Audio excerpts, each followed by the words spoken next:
जय Shivray.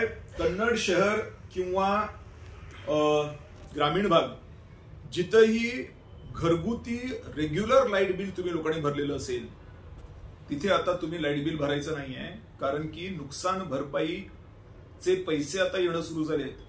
Light bill regular भरून सुद्धा आपल्याला लाईट व्यवस्थित मिळत नाही आणि त्यावरती निर्णय झाला होता.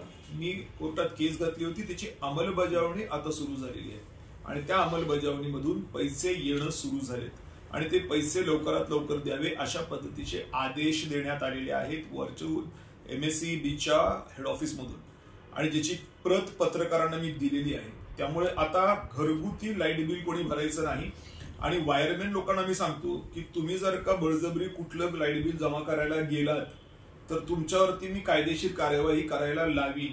का? कारण की तिथे पहिलंच पैसे लोकांना द्यावेत नुकसान भरपाईचे अशा पद्धतीचे आदेश हेड ऑफिसून आलेले आहेत.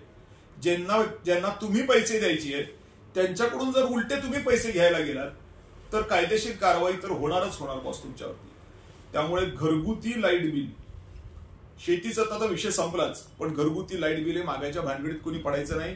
वायरमॅन ज्युनियर इंजिनियर्स मी स्पष्ट सांगतोय, कायदेशीर सांगतोय, कागद आहे हातामध्ये, असं नाहीये की वरच्यावर सांगतोय. वरिष्ठांना विचारून घ्या हेड ऑफिसून ऑर्डर काय आहे आणि त्या पद्धतीने ऑर्डर हे आहे की नुकसान भरपाई देण्यात यावी. मग नुकसान भरपाई जेव्हा देण्यात यावी त्याला पैसे कसे उलटे मागू शकता? आमचेच पैसे तुमच्याकडे आहेत, तुम्ही कोणते आमच्याकडे पैसे मागताय?